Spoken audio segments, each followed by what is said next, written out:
Labas vakaras visiems susirinkusiam čia į Žemaitijos dailininkų paveikslų galeriją.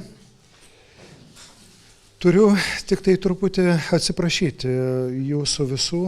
Tiesioginės transliacijos mes šiandien negalėsim padaryti, nes susirgo mūsų operatorius Rimantas Navickas ir nenori, gausim daryti dabar įrašą tik tai, o vėliau po poros dienų, po 3 dienų, bet šią savaitę turbūt pavyks mums patalpinti tuo pačiu adresu, kurį buvom išsiuntinėję ir galima bus pasižiūrėti ir patiems dar kartą, ir tuo pačiu visiems žmonėms, kurie buvo įspėti apie tai, kad tokia galimybė pasižiūrėti internete bus. Taigi šiandien 83 vakaras jau ir toks neeilinis vakaras. Lygiai taip pat kaip ir neeilinis mėnuo. Artėja vasario 16 ir yra labai graži proga prisiminti visus tuos. Aišku, mes šį vakarą tik tai dalį galim paimti, kaip ir kiekvieną vakarą, kiekvieną renginį, jeigu darytumėm. Prisiminti tuos, kurie kovojo už Lietuvos laisvę. Ir juo labiau, kad tų temų paskutiniu metu dirbant jau vien tuose aplinkose, kiek aš pažįstu žmonės ir ypatingai su Laisvės kovų įamžintųjų sąjūdžių, tai šiuo atveju darbų yra prisikaupę ir bent jau dalį tų darbų tikrai galima parodyti jau ir žmonėms, parodyti tos tyrimus, kurie buvo atlikti iki šių dienų. Šį vakarą, iš tikrųjų, vakaras, kuris lyg ir turėtų nutolinti mus nuo Klaipėdos, bet kai pasižiūrė veikimo diapazoną, tai vis dėlto mes taip ir nutoli nuo tos Klaipėdos ir nepabėgom. Vis dėlto su Klaipėda yra nemažai susijusi. Tai Žemaičių apygardos kardo rinktinės veikla palietė ir Klaipėdos apylinkės, nors daugiausiai intensyviausiai reiškėsi į Skuodo, galbūt Kretingos rajonuose, sakykime. Taip ir įdirbis, kurį šiuo atveju yra įdėję eilė žmonių, va čia išsirutuliojo viskas į šį vakarą, į 83 vakarą, ir jis yra skirtas būtent labai siaurai temai palyginti kardo rinktinės partizanų istorijai ir konkrečiai Ožkalvių miško bunkerių tyrimai tenai. Tai aišku, su kuo bus susijusi kalba, vis dėlto gal pakomentuos plačiau šio vakaro iniciatoriai, turėčiau sakyti. Ypatingai aš noriu padėkoti Klaipėdos universiteto Baltijos regiono istorijos archeologijos instituto vyriausiajam mokslo darbuotojui Vykintui Vaitkevičiui, kuriam pavyko suburti ir pavyko susitikti, kalbėti, suburti kompaniją, kuri šitą užsiėmė šitos kardo rinktinės tyrimais. Tenai tai turbūt ir atiduosiu aš mikrofoną ir viso vakaro vadžias Vykintui Vaitkevičiui, kuris taip pat pristatys ir savo kolegas, tai ir Aurimą Rapolį ir Saulių Šopagą, kurie prisidėjo prie šitos informacijos, prie šito vakaro tuo pačiu surengimo. Prašom, Vykintai. Tai ačiū už gražų ilgą pristatymą, bet galima pasakyti ir trumpai, ir paprastais žodžiais, kad esam čia visi trys iš skirtingų Lietuvos vietų, bet suvienyti bendrų darbų. Ir taip esam sutarę, kad pirmasis kalbės Aurimas, kardo rinktinės partizanų žinovas, einantis jų pėdsakais. Tada aš perimsiu, papasakosiu apie tai, ką mes nuveikėm Aukštkalvių miške, koks tai buvo atradimas, koks tai buvo darbas. Ir tada jau Saulius su tam tikra tokia šiuolaikinė, šiandieninė, visuomeninė pažintinė perspektyva, kaip mums šitas vietas ne tik saugoti po 9 užraktais ir siekti teisinės apsaugos, bet kaip pasiekti, kad jos būtų mūsų gyvenimo dalis, kad mes ir mūsų vaikai, vaikaičiai jas lankytų, didžiuotųsi ir jos būtų mums visiems be galo reikalingos. Taigi, Aurimai, prašau. Labas vakaras. Nesu aš istorikas, tiesiog mėgėjas kraštotyrininkas, tiesiog įpuolęs į tą kardo rinktinės istoriją, pradėjęs ją domėtis, tai tiesiog norisi pasidžiaugti, kad Vykintas pagaliau atvyko į kardo rinktinės veikimo ribą. Nes kartais pasijauti toks vienišas tuose tyrimuose, kad ir mėgėjiškose, tai tikrai labai džiugu. Ir aš gal pradžiai, kad apie pačią kardo rinktinę truputėlį tos medžiagos, kad įdėti į kontekstą, kad nukeliauti tą Auškalvių mišką į tą bunkerio vietą. Dar truputėlį papasakosiu ir apie Auškalvių miškų, ten dar Kulupinų miškų vadinasis, pavadinamas ir tiesiog kas dar aplink jį dėjusi tų visų pokario laikotarpių. Tai važiuojant iš Kretingos į Kulupinus yra tokia miško atkarpa, kažkur 8 kilometrai. Iš kairės yra Auškalių kaimas, Voveraičių, po dešinę išnykę Ruginių kaimai, Sungailų kaimai. Tai tiesiog ta vieta, tie miškai, bunkerių įdubos ir dar prisiminimai amžinininkų liudija, kad ten tikrai vyko kovos ir ten galima pavadinti šitos miškus, keliaujant link Grūšlaukės, link Vaineikių miškų masyvo, kad tai yra kardo rinktinės toks kaip yra epicentras veikimo. Gal ten labiau į Kulupinų, į Vaineikių, bet tas miškų masyvas tiesiog buvo tikrai pilnas partizanų, tiek nuo pačios rinktinės įkūrimo 45 metų pabaigoje, tiek iki 53 metų pavasario, kada Kulupinų miške žuvo paskutiniai kardo rinktinės štabo nariai su Stasiu Jonausku Simonu ir kitais. Ir galim dar pasakyti, kad ir iki 65 metų vasaros, kada žuvo paskutinis Žemaičio apygardos partizanas Pranas Končius Adomas, užbaigęs tą visą kovą. Tai pati kardo rinktinė buvo įkurta 45 metų pabaigoje, nors ir prieš tai veikė tokios atskiros grupės, pavaldžius Alkos rinktinės štabui, Kartenos, Mosėdžio, Darbėnų valsčiuje, bet 45 metų pabaiga, 46 metai suformavo tą pačią visą tą organizaciją kardo rinktinės, buvo suorganizuotos kuopos ir tada jau išaiškėjo tas toks jau platesnis veikimas pačios rinktinės ir išaiškėjo pačios tos ribos kardo rinktinės. Gal dar aš priminsiu tiesiog tas ribas. Kardo rinktinę sudarė Mosėdžio Tautvaišų kuopą, Skuodos Skirmantų kuopą, Darbėnų Vizbutų kuopą, Palangos Narimantų kuopą, Kretingos Širvydų kuopą, Platelio Žygimantų kuopą, Salantų Tauragių kuopą, Kuolių Daugvaišų kuopą, Gargždų Vidmantų kuopą, Endrijavų Kaributų kuopą. Taip pat Mosėdžio valsčiuje Nutėnų Šačio apylinkėse veikia ir atskiras Juozo Šleiderio Bunzos būrys.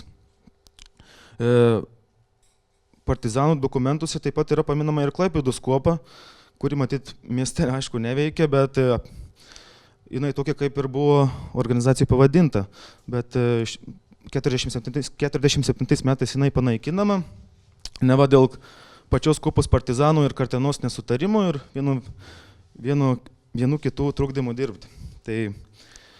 Bet kažkoks yra sukūriamas kaip atskiras darinys, bet čia dar ateities tyrimai parodės, kiek tai turėjo įtakos mieste čia.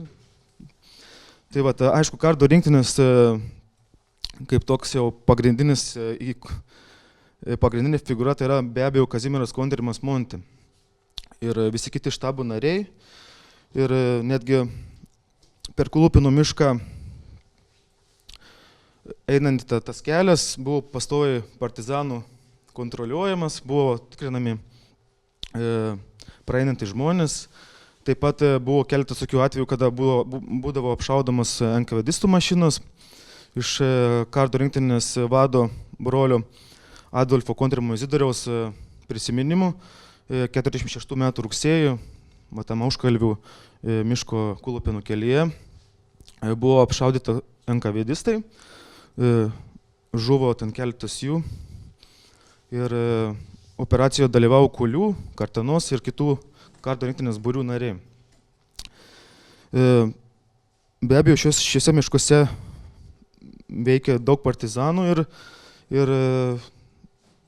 šie miškai tikrai neapsėjo be partizanų žūčių ir vien pavyzdžiui Ignatovo tokio agento dėka partizanų žuvo, apie 10 partizanų žuvo. 47 metų rugpjūčio 9 dieną tame pačiame Auškalvių miške informacijos Ignatovo informacija buvo surinkta čekistinė operacija. Ginkluotų susirėmimų metu kovos lauke žuvo Kartenos kuopos vadas Stasys Lukas Vytautas, Juozapas Baltuonis Krivaitis, Kazimieras Žiobokas Vilkas, Mykolas Račkus Janusas. Taip pat 48 metų rugsėjo 9 dieną buvo surinkta operacija irgi tame pačiame Auškalvių miške, tik kitoj pusėje arčiau Ruginių kaimo. Ta kartą žuvo jauna partizanė Janina Liaučytė ir Antanas Savickas Karklas. Liaučytė gimė 25 metais Kulsodžių kaime, baigė Kretingos gimnaziją, tęsė mokslus Klaipėdoje, ketino dirbti mokytojo. 8 metais ištyrėmus tėvus kartu su broliu Povilu Liaučiu pabėgo į mišką pas partizanus Vaineikių miške. Janina artimai bendravo su kardo rinktinės žvalgybos viršininku Savicku Karklu, kuris gimė 23 metais Darbėnuose, baigė Darbėnų pradžios mokyklą, vėliau Kretingos gimnaziją. Nuo 46 metų dirbo Darbėnų valsčiaus mokesčių inspekcijoje, o tų pačių metų žiemą pasitraukė pas partizanus. Taip pat dar vienas toks skaudus įvykis menantis, čia va ta Liaučytė, dar vienas skaudus įvykis menantis tą Auškalvių miško pusę, tai yra 1950 metų birželio 19 dieną stribai paspendė Pasalą Ruginių kaimo mokykloje. Ruginių kaimo mokytoja buvo jau užverbuota, kuri pakvietė partizanus Antaninių progą užeiti pasivaišinti. Ten stribai vadovaujami būrio vado Kostiuko, ten savaitę jų laukė, kol galų gale rinktinės štabo vienas iš narių, Stasys Jonauskas Simonas su draugais, užėjo į tą mokyklą Ruginių kaimą ir tiesiog pateko į Pasalą, bet ta Pasala iš vienos pusės buvo nesėkminga patiems tiems stribams, kurie ten buvo ją surengę, nes iš jų pačių du žuvo, nes rinktinės vadas Jonauskas įėjęs į mokyklą pastebėjo tus stribus ir numušė lempą ir sėkmingai jie ten pasitraukė. Aišku, ten žuvo ir partizanų pora, bet nukentėjo ir patys stribai, va toks įvykis. Taip pat dar laukia tų tyrimų, čia toks nuotrupos iš prisiminimų tų vietovių žmonių, kad Voveraičių kaime išduoti žuvo Seleniškis Pinikas Vanagas ir Vaitkus Vaidila. Jie žuvo išduoti nuėję pas vieną iš kaimo gyventojų taisytis batų, tačiau jų ten laukia NKVDistai ir abu nušovė. Vis dėlto partizanai atskleidė šių žūčių kaltininkus. Pats agentas Ignatovas išgėręs prasitarė apie ryšį su MGB ir partizanai ištyrė išduotų partizanų žūties aplinkybės naktį iš 1949 m. birželio 4-5 dieną agentą Ignatovą likvidavo. Nors partizanai ir sušaudė išdaviką, atsirado naujų, kurie 1950 metais sausio 10 dieną atvedė NKVDistus ir iki šios dienos mūsų temos pagrindinio akcento. Auškalvių miško bunkerių, kuriame apsupti ir bandydami iš jo prasiveržti žuvo Augustinas Kiesas Jūra ir Juozas Zobernis Ukmergis. Daugiausiai žinių apie Augustiną Kiesą, žinoma, yra pateikusi jo ir jo bendražygio globėja, aktyvi partizanų ryšininkė, gyvenusi Voveraičių kaime. Tai yra Severina Markaitienė, kuri su savo vyru juos nuo 46 metų jau globojo, teikė vaistus, maistą, priimdavo į namus. Ir Jūra, aš gal labiau dabar apie Augustiną kažkaip papasakos, kiek aš žinau iš amžininkų prisiminimų ir tik iš dokumentų archyvinių, kad archyvinėse dokumentuose aiškiai matoma, kad Augustinas Kiesus Jūra aktyviai dalyvavo su kardo rinktinės vadovybė, tai su Kontrimu, tai su Juozu Juciumargiu, tiesiog keliaudavo kartu į kitų kuopų susitikimus, revizuodavo ir dalyvavo, mačiau, toks archyvas yra, kad ir Žemaičių apygardos, kelionėje Žemaičių apygardą. Tai matosi, kad kardo rinktinės vada jau pasitikėjo, nors, kaip žinoma, iš istorijos jis po karo buvo prisijungęs prie stribų, bet matyt palaikė ryšius, o 46 metų gruodžio mėnesį iš jų pabėgo ir prisijungė prie partizanų. Pradžioje jis buvo eilinis kovotojas, o paskui gavęs pasitikėjimą jau tapo ir Kretingos kuopos būrio vadu. Kaip matoma ir iš Severinos Markaitienės prisiminimų, kuri tikrai nesubjektyviai žiūri į tą pokarį, kaip buvo, taip ir žiūri. Tai tikrai gražiai atsiliepia apie patį partizaną Jūrą. Sakydavau, kad jis būdavo nuoširdus žmogus, kad nelabai mėgdavo dalyvauti tose operacijose, kur partizanai likviduodavo aktyvistus. Ir pats asmeniškai vieną kartą pas Severiną Markaitienę būdamas, Truboje apsimetė, kad jam į duris paleidė ir tada ale gydėsi pas ją tą dieną, nes žinojo, kad partizanai eis naikinti išdavikų ir nenorėdavo tų žiaurumų. Gal dar reikėtų, dar trumpai aš pacituosiu tiesiog Severinos Markaitienės prisiminimų tokią ištrauką ir apie patį tą bunkerį tiesiog yra išlikusi ir apie tą tragišką įvykį, kada buvo apsuptas bunkeris ir kas paskui dėjusi. 49 metais partizanai miške susirado patogią vietą slėptuvei. Mano vyras laisvų laiko turėdamas vežė lentas, medžiagas bunkerių statyti, išmūrė krosnį, vyryklę, privežėme maisto, bulių visai žiemai. Kai bulvės nuvežė, paliko arklį su vežimu. Toliau. Nuėjęs davė sutartą ženklą, bet slėptuvės viduje kažkoks garsas girdėjusi.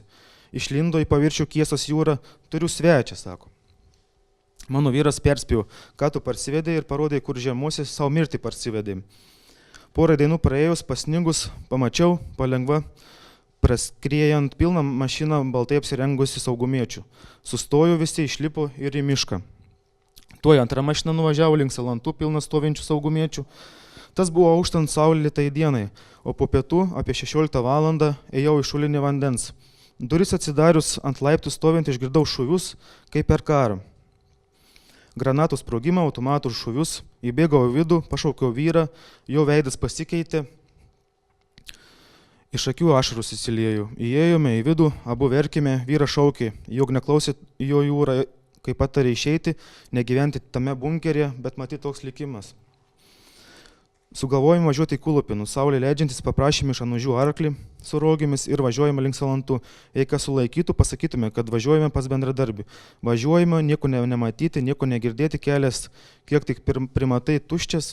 Atvažiavome ties palinkusią pušimi. Už kelių šimtų metrų pamatėme sumintą vietą. Ant kelių pakraščių kūrenta ugnis ir kraujo dėmės. Mūsų draugų brolelių jau nebėra. Truputį pravažiavę pro šalį, vienoje ir kitoje pusėje nieko neradę. Apsisukome ir grįžome namo. Gailėjomės, verkime visą vakarą, bet dar lašelis vilties. Iki ryto atsikėlę, ne savo kojomis vaikščiojame. Išėjau į kiemą, malko atsinešti. Tuo metu į kiemą įjojo nepažįstamas žmogus, nulipo nuo arklių. Iš kišenės išsiėmė raštelį ir paklausė, ar čia gyvena Markaitienė. Padavė raštelį ir pasakė 12 valandą būti saugume. Su vyru tarėmės, žadėjau neiti, bet bus dar blogiau. Atsisveikinome, nes nežinojau, ar begrįšiu. Šiltai apsirengiau, pasimėjau raminančių vaistų ir iškeliavau į Kretingą.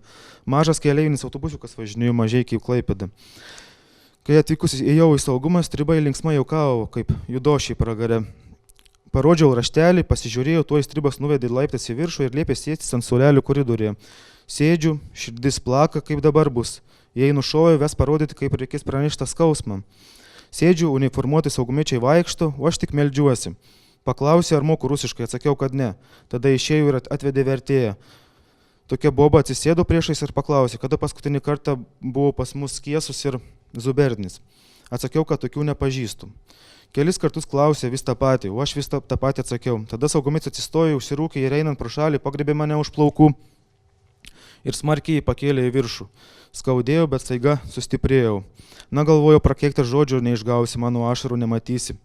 Liepė sakyti teisybę, o jei ne, kalėjime supūsiu.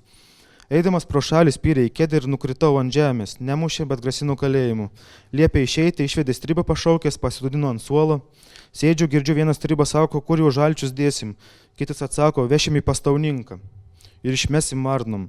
Karininkas liepė neišmesti, o pakasti. Žinau, kad ves parodyti, prašau Dievo suteikti man stiprybės. Atėjo tardytoje, su juo dar 2 stribai, nuvedė mane į kiemą. Pamačiau patvorį suguldytus. Stribas Galapkovas vieną porą batų jau nuplėšęs, antrą plėšė Kiesui, matyt negalėjo numauti. Susigėdęs paėjo į šalį. Mane sugrėbė už peties ir paklausė, ar pažįstu, kas jie tokie. Aš ramiai atsakiau, kad nepažįstu. Tada trenkė į nugarą, privedė prie pat veidų ir pakartojo klausimą. Atsakiau, kad ne, tada spyrė į užpakalį ir vėl įvedė į vidų. Partizanus iš karto atpažinau. Kiesas gulėjo iš dešinės, o Zubernis iš kairės. Apdegė plaukai, drabužiai, jūrai peršauti parširdžiai, kraujas su sniegu sukrešėjęs, o Zubernių kairysis šonas išplėštas, matyti granata sudraskė. Gerai. Ačiū. Tai perimu žodį ir tęsiu Aurimo pasakojimą. Atrodo, Saulius yra ir filmavęs šitą ar kitą kartą ryšininkės pasakojimą. Jis dramatiškas ir jaudinantis, bet kaip ir visada tokiais atvejais aukso vertės, kadangi turim galimybę tų skirtingus duomenis, žinias derinti. Taigi, apie viską nuo pradžių. Didysis kaltininkas yra Saulius, kuris jau prieš keletą metų yra apgailestavęs, kad yra bunkeris, kuris yra perkastas, suniokotas, iš esmės sunaikintas, bet visgi tai yra atmintina vieta, visgi tai yra mūsų istorijos dalis ir ką mes galėtume su tuo padaryti. Tai tos kelis metus toj vietoje apsilankius, atėjo toks sumanymas, visiškai paprastas, tiesiog sukurti progą, tą vietą sutvarkyti taip, kad jinai būtų pagarbi, atspindėtų mūsų pagarbą. Ir mes tą padarėm praėjusių metų spalio 15 dieną, su tokiu nemažu pasiruošimu, tiesą sakant, 14 ir 15 dieną, bet labai sėkmingai.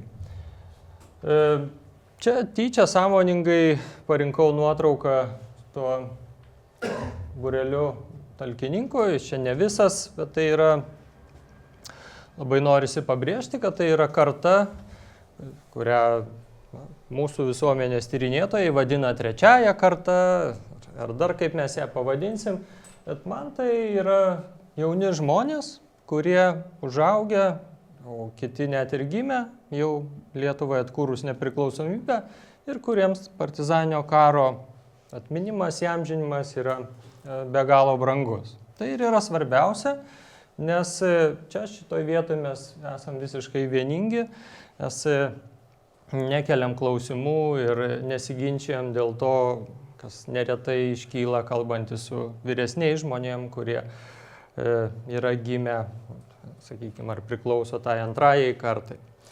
Taigi, Aukškalių miško bunkeris, žemėlapis yra braižytas 49 metais Raudonosios armijos inžinierių bataliono žmonių, taigi tiksliai atspindi tą padėtį, kuri yra buvusi mūsų įvykių metu.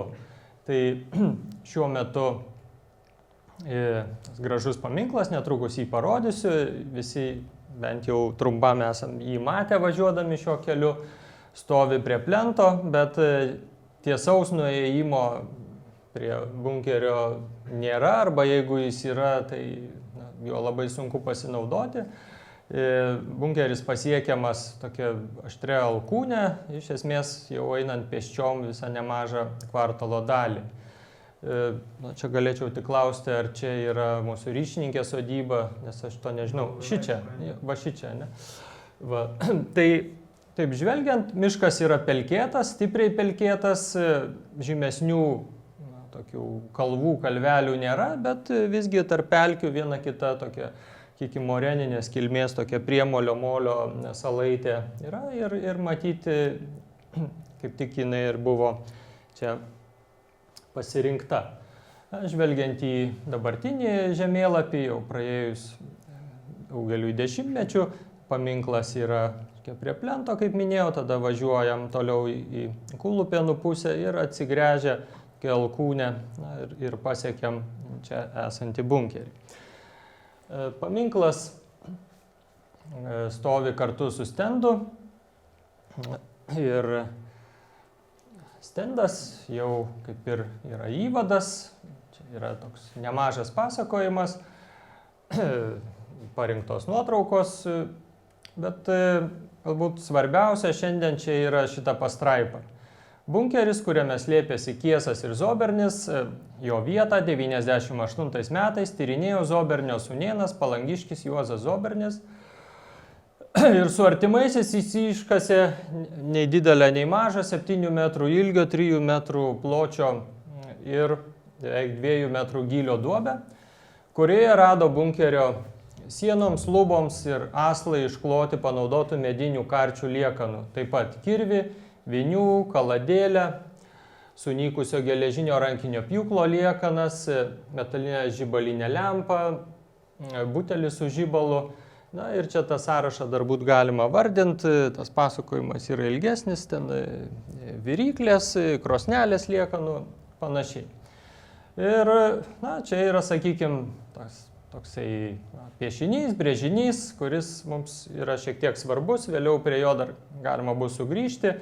Yra mūsų slėptuvė, kurią tyrinėdami kabutėse iš tikrųjų sunaikino, paliko mums didelę duobę ir paprastai jinai yra kupina vandens.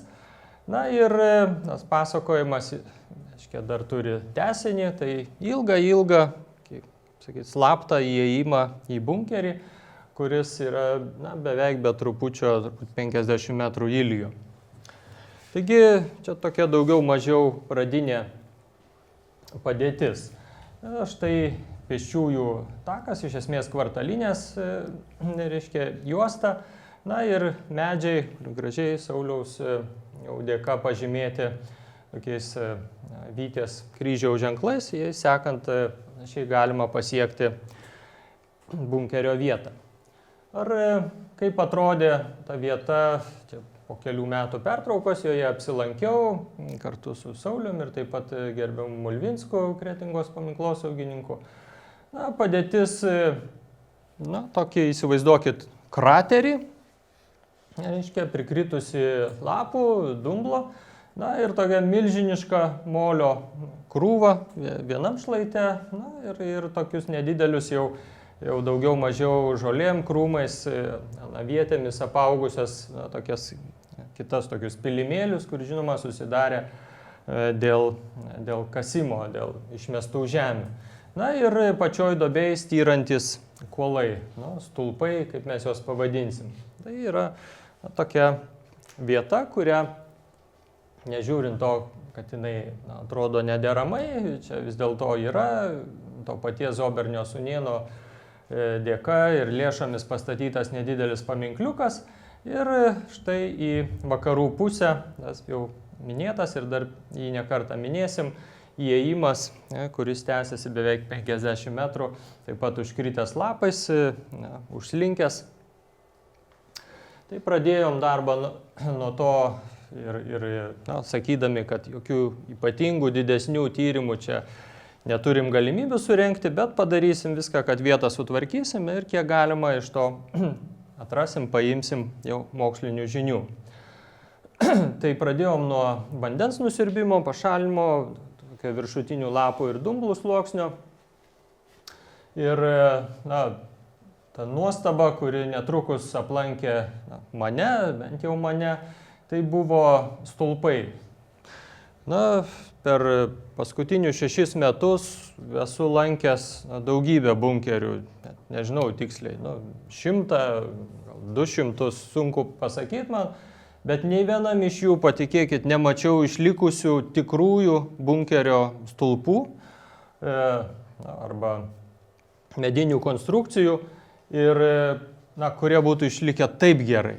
Tai iš esmės yra ne trūnėsiai, ne puvėsiai, bet tai yra medis, vėliau paaiškėjo, čia bent kai kurie iš jų tokie egliniai matyt buvo parinkti, kurie tiesiog kaip įsmeigti, taip ir stovi. Tik tai, kad sunyko jų viršutinės dalys, iš esmės iki to lygio, kiek apsemdavo vanduo tą bunkerio duobę per daugelį metų, o ta viršutinė dalis sunyko.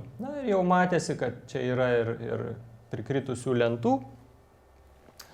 Ir tiesiog norint jas ištraukti, jau tvarkant tą dumblą, nukasus paaiškėjo, kad iš tikrųjų tai yra tokios tvirtos, senos grindinės lentos, bent kelios jų čia yra sukritusios ir irgi puikios būklės, galima įvairių sugalvoti dalykų, ką su jom daryti, bent jau paėmėm tas nuopjovas, sakykime, jeigu kada nors turėsim galimybę padaryti dendrochronologinius tyrimus, pažiūrėti, kada buvo šitie stulpai, mediniai stulpeliai buvo nupjauti. Bent jau tokią datą, kuri visiškai tiksli, absoliutinė, gautume. Ar kas paaiškėjo švalius dugną? Išlikę 6 stulpai, tokie tvirti, galingi, reiškia išėjimo vieta ir pusė į vakarus, šiaurė į šiaurę. Sunku pasakyti, kodėl nėra 7 stulpo, ar jį pašalino 98 metais žmonės, kurie perkasė šitą vietą. Greičiausiai. Sunku įsivaizduoti, kad galėtų būti bunkeris įrengtas be šito stulpo, kuris greičiausiai tarnavo balkiui, padėti tam skersiniam tokiam laikančiai vietai. Pats plotas, viskas yra čia iki skausmo pažįstama, stačiakampis, 1,5 metro, maždaug ant 2,7, bet pats netikėčiausias dalykas yra šitas tęsinys. Šitas tęsinys, toks lyg ir trikampis, toks papildomas kampas, kertė, kuris lyg ir, galėtų būti paaiškintas, kad čia yra išėjimas. Bet jeigu čia yra išėjimas, tai kodėl tiesiai ant išėjimo yra stulpas? Kas darys, taip sakyt, priešais duris tau papildomą stulpą? Todėl tas klausimas toks, lieka atviras. Kaip čia visas buvo sumanyta ir kaip šita vieta pačiame bunkeryje buvo sugalvota, padaryta. Ar jie čia vis dėlto tai apeidavo tą stulpą, ar tas stulpas dar yra kažkokia tai paslaptis. Bet lentos laikiusios žemės, aišku, kad buvo vienaip kitaip įtaisytos, o čia jau buvo tęsinys išplėtimas į išėjimo pusę. Taip, tyrimų planas dar aš jo neturiu parengęs, bet taip, pagal užrašus tokią bendrą schemą nubraižiau. Tai čia yra bunkerio duobė, toks taip namelis, bet čia iš tikrųjų toksai stačiakampis su smaigaliu. Ir čia yra, truputį padauginau, ne 50 metrų, bet 39 metrų ilgio toks ilgas išėjimas su tokiu stačiakampio, galbūt kvadrato formos duobe jo gale. Tai yra tokie atskaitos taškai ir toks lyg ir fiksavimas, kuris būtinas reikalingas. Pats darbas vyko gražiai, sklandžiai, draugiškai, kasdami žemės sluoksnis po sluoksnio, visiškai nestorais sluoksneliais, nuolat tikrinom metalo ieškikliu, tikėdamiesi, kad kartu su žemėmis galėtų būti išmesta daiktų iš paties bunkerio. Buvo aišku, kad bunkeris yra visiškai perkastas ir grindų lygis yra perkastas. Iš esmės žioja krateris, duobė, kuriame likę tik tai tie stulpai ir kelios įkritusios lentos. Bet tarp tų daugelio signalų ir daugelio radinių, kuriuos mes atradom, visi jie buvo vinis. Visi. Ten vienas galbūt radinys ne vinis, bet visi vinis. Tai nereiškia, kad tai yra nereikšmingi radiniai, tai nereiškia, kad mes iš jų nieko nesužinom. Dalis vinių yra užlenkti, kad galim sužinoti lentų storį, įsivaizduoti, dalis vinių yra prieškariniai, keturkampio pjūvio, dalis apskrito pjūvio, jau vėlesni. Žodžiu, tai yra radiniai ir nereikia jų skirstyti nei gerus, nei blogus. Bent jau visi turėjo malonumo aptikti, atrasti. Ir po dienos darbo šita pati vieta atrodė visiškai kitaip, atrodė gražiai, įkvepiančiai. Svarbiausia, išlaikėme patį bunkerio perimetrą, tiksliai pagal stulpus, atkūrėm, suplukėm, kiek tai buvo įmanoma dugną. Ir dabar jau, matyt, pavasarį reikės pasirūpinti, kad užsėti žolę, kad tvirtėtų šlaiteliai ir viskas įgytų tokį gražų, priimtiną pavidalą. Man pačiam tai yra antras taip sutvarkytas bunkeris. Tai yra, mūsų tikslas buvo ne atstatyti, ne kokį tai sukurti maketą, pavidalą, bet tai duobei bunkerio vietoj suteikti tokią formą ir tokią išvaizdą, kad jinai leistų visai nesunkiai pačiai vaizduotėjai įsivaizduoti plotą, kuri tai maždaug 6,5 kvadratinio metro plotas, kurį partizanai naudojo kaip savo buveinę. Ir žinoma, gylis, jisai čia lieka toksai apytikris, bet vėlgi leidžia įsivaizduoti, kad gyvenama buvo po žeme. Bet to pasakojimas nesibaigė, jis ko gero čia tik tai įpusėjo. Liko išėjimo klausimas. Ir šitie tvarkymo darbai buvo gera proga patikslinti žinias arba galbūt net iš viso iš naujo jas pažvelgti. Taigi, ko aš pats užsiėmiau, tai neilgai trukus padariau pjūvį, kaip atrodė tas vadinamas įėjimas arba išėjimas iš bunkerio. Pasirodė, kad tas įėjimas ir išėjimas yra mažas, yra visiškai per mažas. Tai čia yra maždaug 75 cm ir jisai yra piltuvo formos pjūvyje. Įsivaizduoti, kad vyrai čia laisvai jo naudojasi, yra sunku. Nors žinoma, negalim atmest galimybės, kad įeinama buvo, sakykime, per angą iš viršaus, kurios mes pasiekti šiandien apie ją nieko pasakyti daugiau negalim. Bet šitas pjūvis tikrai yra ne įėjimo ir ne išėjimo, taip kaip mes jį suvokiam, kad čia dar turėtų būti ar laiptas, arba statomos kopėtėlės, arba dar kažkas tai. Ir ta myslė tokia, jinai rūpėjo ją atsakyti. Ir čia jau Saulius tokiu atkakliu savo siūlymu įkalbėjo, kad dėl to padaryti dar vieną pjūvį, to išėjimo, to ilgo tokio griovelio vietoje, jo pusiaukelėje, nedidelio posūkio vietoje padaryti dar vieną pjūvį. Ir tas pjūvis buvo iš esmės toks pat, kokį mes jį radom prie bunkerio duobės. Kas turėjo archeologinės patirties, kas neturėjo, bet visi susirinkom galvoti, ką mes čia turim. Dar sykį atidžiai apžiūrėjome patį griovelį. Ir vis dėlto aš priėjau tokios išvados ir tą rodė, kad vietomis iš šiaurinės pusės, čia prie šito griovelio, yra išlikęs pilimėlis. Na, jeigu kalbėtume apie slaptą įėjimą arba išėjimą, na, laisvų žemių arba jo labiau supilto pylimo neturėtų būti. Reiškia, kad mes čia turim ne slaptą įėjimą, išėjimą, kurį, na, taip, pasakojime apie Kiesą ir Zobernį.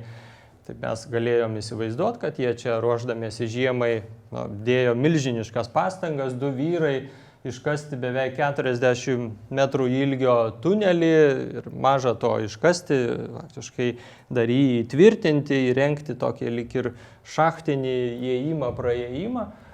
Tai na, šita mintis ją tenka atmesti ir prieiti visiškai kitos išvados, kad tai yra ne išėjimas tunelis iš bunkerio, o apkasas su ugnies lizdu.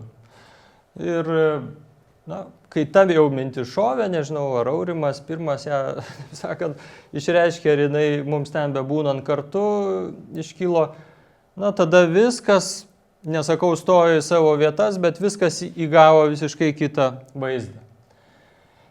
Koks tas kitas vaizdas? Tas kitas vaizdas yra tikrumo iki skausmo pažįstamas.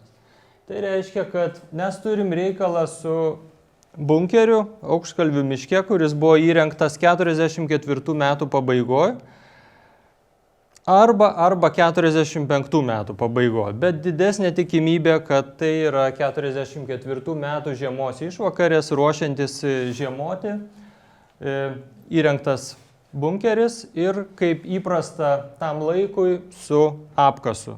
1-2 susijungiančiais žiedinės struktūros kitokios.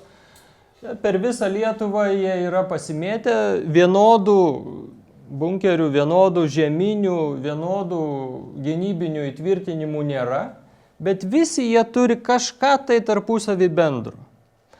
Tas bendrumas kyla arba iš Lietuvos kariuomenės patirties, arba iš dalyvavimo Antrajam pasauliniam kare ir kariavimo arba, sakykime, vokiečių pusėje, arba Raudonosios armijos pusėje, arba yra kažkokia tokia tarpinis derinys, mišinys visų tų patirčių, kurios mūsų partizanai, ypatingai pirmųjų būrių vadai, puskarininkiai, rečiau karininkai, buvo sukaupę.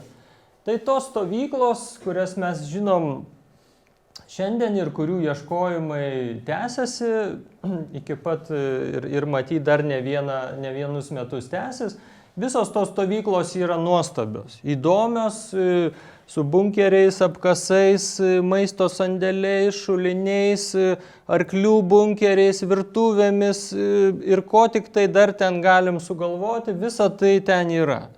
Jeigu turim dar liudininkus, amžininkus, kurie gali pasakyti, parodyti, nuostabu. Jeigu to nebesutinkam tokių žmonių, nebėra gyvųjų tarpe, tada, kikim, pirmiausia, apžiūra, paprasčiausia apžiūra, ar nėra kažko tai matomo. Metalo ieškiklis savo ruoštų, ir žinoma istoriniai dokumentai. Istoriniai dokumentai tiek iš saugumo pusės, tiek iš partizanų pusės, tų prisiminimų. Čia paskutinė, galvoju, dėt nedėt, paskutinė tiesiog gruodžio mėnesį surasta stovykla Raseinių Kėdainių rajono sandūroj, garsi Pušynės miško. Jinai gerai parodo, kaip yra. Nesaugom, miškininkai pjauna, virsta biržėm, jaunolynais, viskas primetama šakų. Pati išvaizda, vertė yra be galo didelė, visa tai yra nuostabu. Tai yra maždaug 15 metrų ilgio, 10 metrų pločio, vienam dideliam būriui, o gal net kai kurios žeminės ir ko. Čia Pušynės miške 5 tokios milžiniškos žeminės su savo išėjimais, su savo, čia yra iš kampo išėjimas, kartais 2 išėjimai, ugnies lizdai į vieną pusę, į kitą pusę. Tam bendram visam fone partizaninio karo. Tai šitie įtvirtinimai ryškiai įsiskiria ir aš juos ypatingai vertinu ir suteikčiau jiems ypatingą reikšmę, sakydamas ir vadindamas juos ko gero, paskutiniais tokiais Lietuvos kariuomenės gynybiniais įtvirtinimais, nes po to jau niekas iš žemių nepylė pilimų, nekasė žeminių, netvirtino ugnies lizdų. Iš esmės, žeminės bunkeriai virto slėptuvėmis, tą gerai žinom, ir niekas nebesirengė apgulčiai, niekas nebesirengė tokiam kažkokiam kryžminės ugnies gynybai ir panašiai. O vėliau jau laikas, kada atėjo gynybai, sakykime, sausio 13 ir kita, jau visai kitos sąlygos ir visai kitos medžiagos. Kas tokiuose stovyklose, taip pat ir šito ir kitose, kas randama? Vėlgi, radiniai labai būdingi ir ką aš pirmiausiai išskirčiau, tai jau per daugelį vietų matyti, yra dideli geležiniai arba špižiniai katilai. Jau esam jų matę ne kartą, kaimuose, sodybose, patvory, dažnai suskilę, jie taip be naudos mėtėsi, bent jau iki tol, kol nepasirodo metalo supirkinėtojai, kurie mielai juos perka. Tai tų katilų didesnių, mažesnių dalių visada galima rasti, jos labai lengvai metalo ieškikliu fiksuojam. Kita, kas pasitaiko, visokie įrankiai, greičiausiai susiję su pačiu kasimu, arba, kaip šiuo atveju čia kapoklė, turim įsivaizduoti tokį kažkokį tai, vos ne gyvuliam pašaro ruošimo, reiškia ten kokių bulvių, košės ar tų kokių ten runkelių, reiškia tokio smulkintuvą, kuris vėl gali būti naudojamas tiek žemėje smulkinti, kaip patogus įrankis, jeigu ten molio grumstai ar kas, bet lygiai taip pat gali būti naudojamas toj virtuviai, kur įsivaizduokim, kad tai yra 60, 80, 100 vyrų, kaip juos pamaitinti. Tai yra dideli katilai ir dideli maisto kiekiai. Ir, žinoma, vienas kitas daiktas, vaistų ar šiaip kokio buteliuko, ir neatskiriama dalis tutelės. Dauguma iššautų, pamestų, vienas kitas neiššautas šovinys, tarp jų vyrauja karabinas, tas vadinamas dešimtukas ar mosnas, labai paplitęs, toks populiarus ginklas ir jisai vyrauja. Sakykime, kitos stovyklos kai kurie radiniai, vėl to paties panašios rūšies puodas, čia turi madatą, sagą, šaukšto dalį, vėl vinis. Čia visiškai netikėtas yra noragas, didelis, masyvus, bet galėjo jis būti naudojamas, sakykime, skelbti pavojų, galėjo būti pakabintas medyje, kaip buvo įprasta kaime daryti, sakykime, sukviesti arba pranešti, kad ten pietus ar darbas baigėsi, ar darbas prasideda. Čia pasvarstymui, kadangi nebėra ko paklausti, nors šita konkrečiai stovykla, tai lapkričio mėnesį giminaitis parodė šitoj stovykloje gyvenusio Lietuvos kariuomenės puskarininkio dienoraštį ir leido jį nusikopijuoti. Tai tas dienoraštis didelė dalim tą dvasią atkuria, leidžia įsivaizduoti, nors noragas nėra tam dienoraštį minimas. Bet, sakykime, minimas ten rytinis kavos gėrimas, tokie gražūs dalykai, kurie šiaip jau paprastai yra pamirštami. Kaip galėjo atrodyti Aukštkalvių miško bunkeris, tas pirmasis ar pirmojo etapo, kuris buvo įrengtas su apkasu, tai sunku įsivaizduoti, galėjo jis būti toksai žeminės pobūdžio, sakykime, iškilęs virš žemės ir žemėm velėna apdėtas krautas, pats apkasas, čia yra kita stovykla, bet tokiam bendram įsivaizdavimui pats apkasas, žinoma, turėjo būti gilokas, gilesnis toksai, nei kad šiandien yra prikritęs. Ir tas apie 40 metrų ilgio išėjimas į tą ugnies lizdą, faktiškai tai yra sargybinio vieta. Tai tas žmogus turi budėti, eiti sargybą, reiškia, keistis poste. Galbūt yra ten tų vietų, postų buvę ir daugiau, bet aplinkui yra biržė ir ten siaubingas jaunuolynas, nieko daugiau padaryti šiandien, bent jau šiandien negalim. čia irgi iš tos pačios stovyklos, čia Broniaus Juospaičio atkurtas, pagal jo pasakojimus ugnies lizdas, toks irgi lyg medinis bokštelis, iškeltas, iškia su tokia ugnies pozicija, bet sunku pasakyti, kaip tiksliai galėjo atrodyti, taip ar panašiai, bet aišku, kad tai turėjo būti iš dalies antžeminė struktūra, bet kas ten buvo virš žemės, ar tai buvo tiesiog stogo, iškia vienokio ar kitokio ar blindažinio, plokščio stogo, išvaizdą sunku šiandien bent jau kol kas negalim pasakyti. Na, čia tyčia įdėjau žemėlapį, prieš turbūt 1,5 metų buvau jį padaręs, sužymėjęs ankstyvasias stovyklas ir žeminės, kurias mes šiandien Lietuvoje žinom. Tai yra raudoni taškai jau yra, sakykime, matuotos, aprašytos, žvalgytos, geltonieji yra neišmatuotos, nors tie duomenys jau yra visiškai tokie aiškus, kad jos yra. Ir trečias lyg daugiau tokia pasakojimuose minima. Tai matom, kad Žemaitija šiuo atveju yra bemaž tuščia.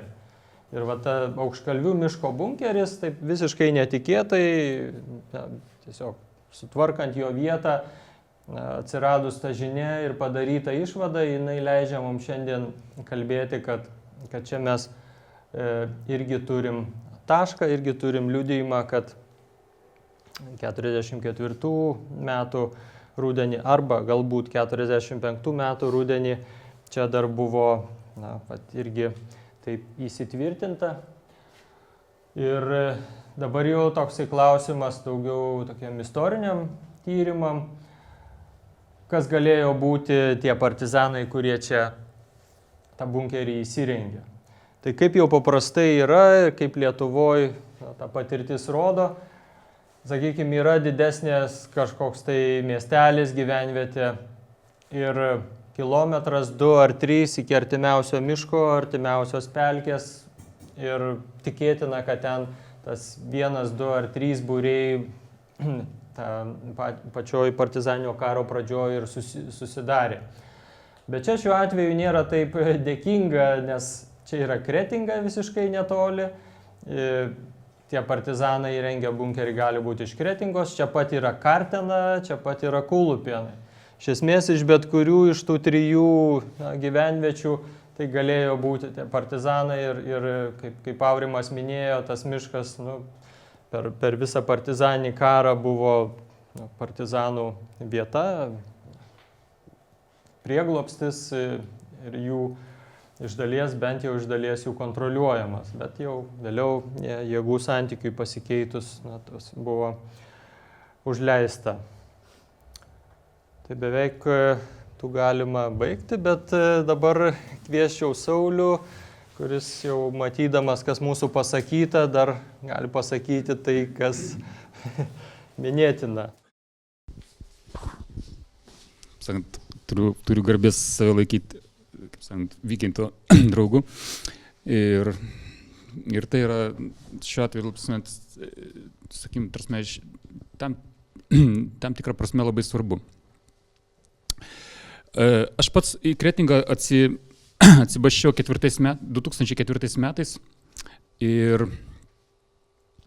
mes šeimą sukūrė Vilniuje ir ten 10 metų pradirbau. Ir faktiškai pati pažintis su partizaniniu karu įvyko būtent Vilniuje. Ir tai buvo tokia literatūrinė pažintis, kaip ir daugumai. Tai yra pirmiausia, tokie labiausiai uždegęs dalykas, tai buvo dzūkų atsiminimai. Ir kaip sakant, visi vaizdiniai susiję būtent buvo šitos, kaip sakant, tokie literatūriniai vaizdiniai. Tai yra tas suvokimas, kad ilgai buvai vedžiojamas už nosies, nes aš kadangi toks iš vaikystės irgi skaitantis vaikas, man tokia pats toks ilgiausiai kirbėjęs toks kabliukas, kas tas partizaninis karas buvo, tai buvo tokio rašytojo, tarybinio, toks Mickevičius, man atrodo, dar Mackevičius, jisai įdomus toks žmogus, nes jisai buvo pats žmogus su negale, jis rašė visokius apsakymėlius ir vienas iš jų vadinosi 5 pražanga. Aš maždaug 10 metų jas skaičiau. Ir ten buvo, tarsi, siužetas maždaug toks, kaip to meto vaikai, veiksmas kažkur 50 metais vyksta, nori žaisti krepšinį, kaip sakant, tarsi, jie yra, kaip sakant, neturi nei aikštės, nieko, tarsi, ir išeina į mišką prasinešti, kaip sakant, tarsi, rastų, tarsi, savo krepšinio tam stendui. Ir juos ten užkalbina kažkoks tai naktį, kaip sakant, tarsi, paslaptingas partizanas. Ten, aišku, visi jie vadinami banditais, kaip sakant, tarsi, ir, aš, kaip sakant, įsivaizdavau, kad ten tuo metu kažkoks buvo keistas laikas, kažkokie banditai miške pas mus ten laksto. Bet buvo vienas labai keistas dalykas, tarsi, ten. Jie aptinka slėptuvę, bunkerį. Ir tame bunkerį, tarp visų kitokių daiktų, tarsi, jie randa rašomąją mašinėlę. Ir aš kažkaip bandytus įsivaizdavau kitaip, kad jie, kaip sakant, kažkaip ta visa atributika bandytų, prasme, viskas ten, visokie ginklai, tarsi, prievartos įrankiai, bet kam, galvoju, bandytų rašomoji mašinėlė, tarsi, niekaip, kaip sakant, ir aš nežinau, kokį 20 metų vis mąstydavau, kam tam bandytų į tą rašomoji mašinėlę. Kaip sakant, buvo toks interesas aiškintis, tarsi, kasgi jie tokie buvo. Ir aišku, tarsi, susivokimas atėjo daug vėliau, tarsi, ir apmaudu, aišku, tarsi, dabar klausai Adomaičio, tarsi, buvo jo kaip tik jubiliejus, ir supranti, kad, tarsi, tų žmogau irgi, tarsi, kaip sakant, sudalyvauja visai propagandoje, kaip sakant, tarsi, tai ir galvojam, kaip mums iš viso to išbristi, kaip sakant, tarsi, iš to savo negalios. Tai aš turiu menį tą filmą, tarsi, nieks nenorėjo mirti. Kaip sakant, tarsi, tai yra toks tipiškas, kaip sakant, tarsi, šiaip nacija, kai buvo okupavę Prancūziją, tarsi, jie darė šiaip stipresnius propagandinius filmus, ten būdavo ir meilės linija, kaip sakant, bet ten visada, kaip sakant, tarsi, Prancūzijos pasipriešinimo dalyviai irgi būdavo vaizduojami tokie, kaip esu porą jų matęs, tarsi, tokie, kaip sakant, kaip kokie alžyriečiai, dažniausiai, kaip sakant, čigonai, tokie, kaip sakant, tarsi, prancūzai įsivaizduoja kaip čigoną, kaip sakant, tokie visokie, kaip sakant, tarsi, ir be galo blogi, kaip sakant, tarsi, ten dar baisiau negu banditai. Tai kaip sakant, tarsi, pas mus tokio subtilumo dar nebuvo. Ir okupantas visada būdavo vaizduojamas kaip toks, kaip sakant, nuo aukštos kultūros ir šviesą nešantis, kaip sakant, tarsi, toks, kaip sakant, tarsi, prometėjas. Tai nenukrypstant, tarsi, tai aš 4 metais atvažiuoju į Kretingą ir galvoju, tarsi, kažkaip,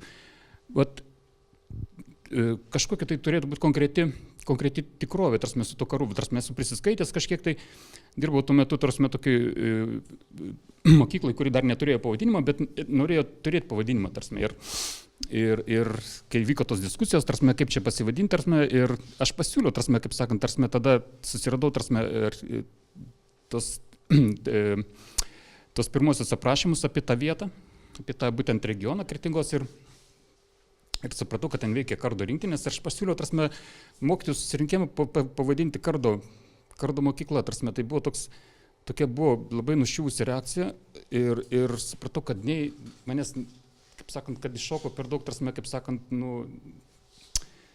ne į tą vežimą, tarsi, ir mokykla tada pasirinko tokio Daujoto pavadinimą, tarsi, apie kurį tikriausiai irgi niekas nežino, tarsi, tai toks miškininkas, kuris iš tikrųjų, tarsi, vokiečių pavyzdžiui, tarsi, apsodino pajūrį, tarsi, tuomis ir žymus.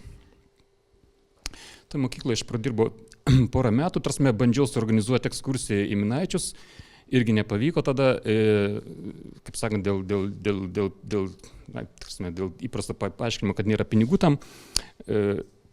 Ir paskui, tarsi, kaip sakant, tarsi, susiradau tokį draugą, tarsi, jisai buvo gretimos mokyklos direktorius, tarsi, ir jis mane pakvietė ten dirbti pavaduotojų. Aš ten pavaduotojų dirbau 2 metus, kol galų pavyko tą mokyklą perversti, kaip sakant, tarsi, ir padaryti ją privačią. Tai vadinasi dabar VŠI pranciškonų gimnazija. O kol nebuvo VŠI, tarsi, buvo, kaip sakant, tarsi, pranciškoniška vidurinė mokykla. Ir aš jau kaip pavaduotojas ten dirbdavau, tarsi, ten galimybių buvo daug daugiau, buvo tokia, tarsi, supratau, kad galiu įrašyti ten socializacijos projektus, kuriuose niekas nesiaiškino, tarsi, ir mes ten jau pradėjom, tarsi, tą temą rutuluoti. Per tos socializacijos projektus gavau pinigų, mes važiavom porą kartų į Druskininkus. Kodėl Druskininkus? Nes ten buvo pavyzdžiai, kaip sakant, ten yra toks Kazlauskas, kuris kuris savo iniciatyvą, tarsi, buvo atkūręs bunkerius. 2 netgi. Vienas yra ant Ratnyčios upelio, o kitas yra pačia miške, toks išbetonuotas, kaip sakant, tarsi, jis jau 2 kartus jį buvo perdaręs. Ir aš vežiau vaikus tenais, tarsi, ir man buvo įdomi jų reakcija, tarsi, ir iš tikrųjų, tarsi, reakcija būdavo stipri, kaip sakant, tarsi, ir pirmiausia, tarsi, buvo toks suvokimas, kad pasirodo mes kariavom, kaip sakant, tarsi, ir visai neblogai kariavom, nes, kaip sakant, tai vaizduoti, tarsi, tai yra labai stiprus įvaizdis, tas pats bunkeris, kaip sakant, tarsi, mūsų tas pasipriešimas, tarsi, toks savo garbės susivokimas. Buvo vienas minėjimas, tarsi, kadangi kai esi pavaduotojas, kaip sakant, tarsi, ten tu gali kažkokiu tai visokių tokių dalykų daryti, tarsi, ir suorganizuoju tokią diskusiją, buvo per sausio 13. Ir tokie, tarsi, visi mokytojai sėdi, ten apie 70 mokytojų, ir aš uždaviau tokį klausimą, tarsi, sakau, kaip istorijos mokytojams, tarsi, ar Lietuva kariavo su Rusija? Ir visi istorijos mokytojai man 100% patiko, kad tikrai tokio karo niekada nebuvo. Kaip sakant. Aš supratau, kad yra ką veikti, kaip sakant, nes kai tu skaitai partizanų dokumentus, tu supranti, kad tai yra karo žmonės, kaip sakant, tarsi, jiems tai buvo karas, tarsi, jeigu tavo kariams karas buvo, o tavo tautai, kaip sakant, karo nebuvo, tai mes visiškai nesusišnekam, kaip sakant, tarsi, tai kalbėti nėra apie ką, tarsi, nes karas yra karas, tarsi, ir tada ten visai kitos taisyklės, kaip sakant, tarsi, ir visai kitoks atspirties taškas. O jeigu mums karo nebuvo, tai vadinasi, aišku, jie yra banditai, kaip sakant, trukdo gyventi, kaip sakant, tarsi, ir dar, kaip sakant, tarsi, maišosi visokie, tarsi. Tai supratau, kad, pirmiausia, tas suvokimas, ar buvo karas ar ne, tarsi, ir reikia pradėti nuo kažkokių labai konkrečių istorijų. Visai netyčia pakliuvo po ranka vienos mergaitės, tarsi, kaip sakant, projektinis darbas, kuris iš tikrųjų buvo ne jos darbas, bet tai buvo jos mačiutės tiesiog parašytas, kaip sakant, liudijimas genocido rezidencijos centrui. Tokios Jurgaitinės. Gražus, tarsi, tas jos liudijimas. Aš pirmą kartą, tarsi, aptikau tą Kiesų jūrą. Jūra, tas slaptyvardis, tarsi, ir tas Kiesus, tarsi, mane, kaip sakant, tarsi, kaip asmenybė pirmiausia patraukė. Kažkas yra, tarsi, tokia empatija pirmiausia. Tarsi, tai yra, suprantat, kas pirmiausia žavi partizanuose, tai yra, tarsi, tam ištikimybės tik tokiam norui būti laisvu. Tai yra, pirmiausia, tas vidinis prievartos nepriėjimas, nes ta sistema atėjo kaip prievartos sistema, pirmiausia, ir visiems žmonėms, kaip sakant, buvo, ar tu, kaip sakant, jeigu nori gyventi, kaip sakant, tu turi priimti, kaip sakant, tą prievartą, kaip sakant, ir tą visą tą nesąmonę, kaip sakant, ar tu visgi, kaip sakant, tą vyrą kažkiek dar to orumo ir garbės, kad, kaip sakant, ne. Ir sprant, Kiesoje, jisai, tarp kitko, buvo nuėjęs į stribus, kaip sakant, ir buvo paprastas, kaip sakant, socialinė kilmė labai yra, tokia gan vargana, iš 11 vaikų šeimos, atrodo, ir gyvenęs tokiam užaugęs kumetinė, sunkiom sąlygom, ir tėvas paprastas, kaip sakant, dvaro darbininkas, ir jisai pats, kaip sakant, jokio faktiškai išsilavinimo neturėjęs rimto, dirbęs padieniais darbininkas prie tų pačių pranciškonų. Ir aišku, kai tie ateina, kaip sakant, ta prievarta, kaip sakant, jisai bando įsipašyti tą sistemą ir supranta, kad tai yra ne tai. Ir jisai pabėga iš jų, ten šiaip žavi ta istorija yra. Jisai 47 metus pragyveno Tarpsenyje, tokiam Kurmaičių kaime, būtent pas tą Jurgaitinę, kuri ir parašysi tą savo liudijimą genocidų centrui, kaip rėmėjos statusui gauti. Ten tokiam detalėm, pažiūrėjau, kai jie žaidžia kortomis, kaip sakant, prie langų, ir stebi, kaip į gretimą sodybą atvažiuoja, amgabistai, kaip sakant, šiaušti, ir jisai, kaip sakant, nebijo, jie sėdi, žaidžia kortomis ir stebi, kaip sakant, jis supranta, kad jisai ir pats, kaip sakant, bejėgis ten įsikišti, ką nors, kaip sakant, bet ir, kaip sakant, ir ta prasme, tas, supranta, tas toks keistas tavo, būties suvokimas, kaip tu esi, kaip sakant, išstumtas, kaip sakant, į pogrindį visiškai, kaip sakant, nes jisai gyveno, tokiam 70 cm, kaip sakant, padarytoj tokioj slėptuvėje tarp sienų. Kaip sakant, tapetais, kaip sakant, laikraščiais užklijuotas, kaip sakant, ir taip jisai visą žiemą peržiemoja. ir man, tarsime, kas dar labai patiko, tarsime, kaip jos santykis pačia su ta šeimininkė, kaip sakant, nes jos paskui vis tiek, tarsime, kaip sakant, tarsime, kaip partizanų rėmėjų susėmė, kaip sakant, tarsime, vyrą išvežė į Sibirą, jinai pati, tarsime, išsprūdo, ištrūko. Ir jis ją lankydavo. Jis ją rėmė, kaip sakant, tarsime, jie susitikdavo, tarsime, tam tikroje vietoje, jis neždavo jai produktų, duodavo, kaip sakant, rūpinosi jie. Ir siūlė netgi, pasirodo, buvo toks moterų bunkeris, būtent, tarsime, Monciškės kaime, kažkur tai prie jūros. Įdomu būtų irgi surasti jo vietą. Kaip sakant, tarsime, ir po to, kaip sakant, 49 metais, tarsime, galų galę, tarsime, man atrodo, ir ją išvežė. Kai aš pradėjau, tarsime, kaip sakant, tarsime, vežti tos mokinius, kaip sakant, į tos druskininkus, žiūrėti tos bunkerius. Mes, tarsime, tada pirmąją pavasarį 7 metais organizavom pirmą ekspediciją, aš, tarsime, grinai irgi pasiskaičiau iš Laisvės kovų archyvų, tarsime, kur maždaug eiti. Tai aš dar nežinau, tarsime, būtent tiesos vietos, tarsime, tai žinau tik tai tą paminklą, kuris yra štai va čia. Čia yra geležinkelis, čia yra kelias. Kelias yra senesnis už geležinkelį. Kelias yra Rusijos imperijos kelias, pašto kelias, kaip sakant, tarsime, jis yra toks, kaip sakant, aš visada galvodavau atvirkščiai, kad nutiesi geležinkelio, o po to kelią. Nepasirodo, kad kelias jau buvo, kaip sakant, prieš 18 amžiuje nutiestas, o geležinkelio nutiesi 36 metais Lietuvos vyriausybė, kaip sakant, tai jisai buvo, telšiai Kretinga. Iki iš Kretingos į Darbėnus dar per Pirmą pasaulinio karo metais buvo nutiestas geležinkelis. Kretinga šiaip tai toks buvo gan geležinkelio mazgas irgi buvo neblogas. Tai ten buvo tokia Voveričių stotis. Ta Morkaitinė gyveno prie geležinkelio, būtent būsios tos tokios tipinės geležinkelio stoties, kaip sakant, pastate. Kaip jos vyras dirbo, kaip sakant, paprasto peivių, brigadininkas, ne brigadininkas, tas vadimas, tiesiog, tas kelio peivis, kuris, kiekvieną dieną jam, kažkiek kilometrų nueit, ir sugrįžti, kaip sakant, o jinai tiesiog kaip namų šeimininkė.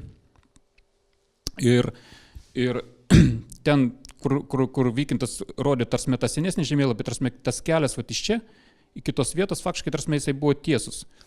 Per mišką, jo dabar nebėra, to kelio, ten, yra, čia kanalai pravesti ir visa kita, bet stotis yra išlikusi. Ir mes buvom, būtent iki tos stoties, o po to ėjom, kaip sakant, su tais vaikais ėjom, čia per tos miškus, čia yra toks tiesus kelias per visą Grūšlaukės mišką, iki Končiaus žuvimo vietos. Ten jau kita istorija yra, toks Končius Adomas, tas vadinamas paskutinis kardo rinktinės, kovotojas 65 metais žuvęs, 65 metais aš pats gimiau. Ir po to kita vieta, kurią eidom, tai būdavo Kontrimo žūties vieta, irgi istorija. Šiaip svarbiausia, tose dalykuose pasakojimai. Tai kadangi ten, kaip sakant, kai tu organizuoji tokius dalykus, koks nors vaikas dažniausiai parašo vietinę spaudą, taip toliau, mes čia norim bunkerius atstatinėti ir taip toliau. Ir man paskambino pati Morkaitinė. Jis mane pati susirado, sako, tu galėtum, kaip sakant, ateiti pas mane. Ir aš atėjau ir mes pradėjom bendrauti. Ir jinai man pradėjo, man daugiausia būtent apie Kėsų ir Zobernių pasakojo. Kadangi tai yra toks pasakojimas, pirmiausia, kaip sakant, slypintis jos pačios širdyje. Ir jai labai svarbu, būdavo, ar kas maždaug toks pat esi, kai su tavim pasakoja, nes tai yra tas pripratimas gyventi kažkur tai pogrindėje su visa savo ta istorija. Ir tuo pačiu supratimas, kad tai nebuvo tik tavo kažkokia tai vidinė asmeninė istorija, kad tai yra dalykas, kuris gali būti mums visiems svarbus. Kad tai ne šiaip savo, kaip sakant, vyrukai savo malonumai gyveno kažkur tai miške, kaip sakant, ir žaidė tokius žaidimus, kad tai yra mums visiems universaliai svarbus dalykas. kad tai yra, kaip sakant, tarsi, tokio galų galia, tarsi, savivertės atstatymo ir vidinio orumo sugražinimo, tarsi, dalykas.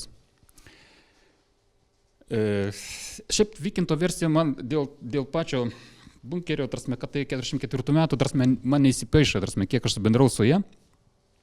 Jinai, kaip sakant, tarsi, tas bunkeris buvo, tarsi, 49 metų statybos, jie tada įsikasė, tarsi, ir man, tarsi, dar vienas žmogiškas toks niuansas, kaip sakant, tarsi, nes jei, kaip sakant, tarsi, kai jinai pasakodavo tą istoriją, tarsi, jie visada užkliūdavo, tarsi, tą plytą vadinamą, tarsi, kadangi tam bunkerį buvo įrengtas pečius, tai buvo labiausiai apmaudu, kad, tarsi, kad vyras iš jos iš namų išnešė, kaip sakant, tą vadinamą čiguninę plytą, tarsi, suprantat, kaip ten kaimuose, kai būna pečius, tarsi, ant viršaus susideda toks kietos, kaip sakant, tarsi, plokštė didelė, kaip sakant, ant kurios ten, kaip sakant, tarsi, su tais visais rinkiais. Jos vyras išnešė, kaip sakant, iš jos viralinės tą visą plytą, kaip sakant, jinai, kaip sakant, prarado, jai labai buvo, kaip sakant, tikrai vertingą daiktą, kaip sakant, išnešė. Ir kai Zuberniaus tas sūnėnas, kaip sakant, perkasinėjo, jai vienintelis svarbiausias dalykas buvo, ar jis rado tą plytą, ar nerado, kaip sakant. Ir, kaip sakant, jai vienintelė mislė buvo, kur dingo ta plyta.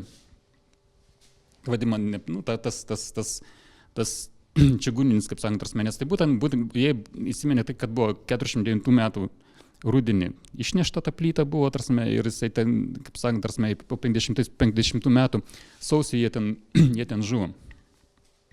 Ir dar viena įdomi detalė, kad jinai būtent po to žūties, po tos kraujo dėmės, nes ten, tas paminklas, kuris yra būtent pagal jos nurodytą vietą, ant kurios jie buvo ištemti, ir kur buvo išlietas tas kraujas jų. Nes kai važiuojat per tą vietą, visada aš įsivaizduoju pirmiausia tą žiemos rytą, tą žiemos dieną, ir tą kraujų nudažytą sniegą, toks yra labai stiprus toks įvaizdis. Bet praeina kažkiek tai laiko ir jinai eina, kaip sakant, po kelių dienų, ieškoti tos vietos, nes jie vis tiek nieti pasiima rogutes, gal, kaip sakant, ten kažką, supratau, kad nori, kaip sakant, susigražinti tą plytą. Ir jinai man pasako, sako, einu, kaip sakant, neva šakalių rankiot, ir žiūriu, kad kyšo, kulkosvaidis. Aš supratau, kad saugo, ir praėjau, kaip sakant, nedrįsau nieko, kaip sakant, žinai, ir esmė tame, kad pagal ją, netgi dar 2 savaitės po, vieta buvo patruliuojama, tai yra, vieta buvo saugoma, tarsi laukiama, ar ateis kas nors dar į tą vietą, ar ne, iš kitų partizanų.